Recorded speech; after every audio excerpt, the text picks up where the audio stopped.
Guys, welcome back sa ating YouTube channel. Dito na naman tayo ngayon. Hindi makontento. Back to stock ulit tayo. Kakatanggal natin ng ating TRC Racing. Ang TRC Racing natin ay napakabilis guys. Mag-achieve ng arangkada.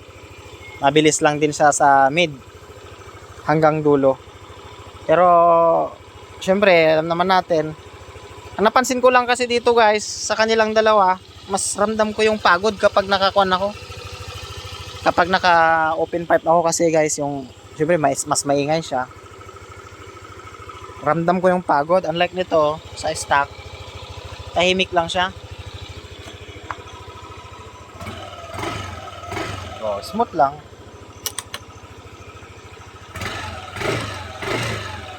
Smooth lang, parang wala lang. Smooth lang siya. Tapos guys, nung nakarang araw hindi ako nakapag-video, nagpalit na pala tayo ng ating brake pad dito sa harapan.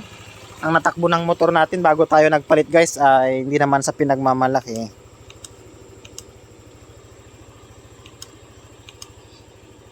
Umabot tayo ng 39,109 kilometers bago tayo nagpalit ng brake pad sa harap. So marami akong nababasang mga ibang issue ng ibang brand, hindi ko nababanggitin, na nasa 10,000 pa lang daw sa mga motor nila, na brand ng motor nila na 155 category din, is nasa 10,000 odo pa lang daw nagpapalit na ng brake pad. So far si Aerox natin daily use yan, bakbakan talaga lagi yan mga boss, pero umabot pa siya ng 39,109 kilometers.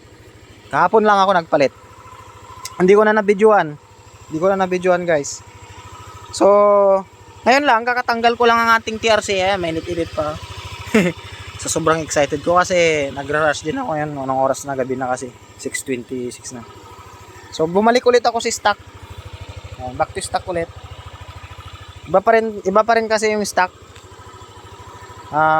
Kung may kasabayan ka sa traffic, puro naka pipe sila, open pipe sila, naka JBT, naka TRC, naka RE8 man yan, naka open, naka kalkal pipe man yan sila. Kung sabay-sabay kayo niyan, iwanan mo talaga sila. Mabilis siya mag-quick. May quick response agad pag stop. At mas preferred ko na siya pag long ride. Babiyahe ulit tayo guys.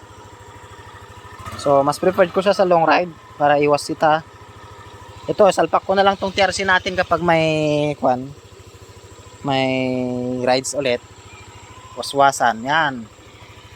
Pangduluhan kasi ito guys, pangduluhan. Solid tong TRC. Makikita nyo dyan sa video ko guys. Meron dyan. Halos lahat nagamit ko na. Naka JBT version 3 na tayo. Naka RE8 dual tip. Tapos itong TRC. Ayan. Ang hindi na lang natin natatry is yung kalkal. Hindi ko pa kalkal at saka yung apido. Hindi ko pa natatry yung mga yon. So nandyan lahat guys sa upload ko. Makikita nyo dyan sa mga upload ko. Grabe. 1 year and 4 months. 1 year and 4 months pa lang to guys. Pero tignan nyo, solid yung takbo nyo. 39,109 kilometers. Naka pulley set yan. Naka pulley set. Pulley, tapos flyball, center spring, clutch spring, pulley set yan. So ayan guys, pansin nyo dito sa may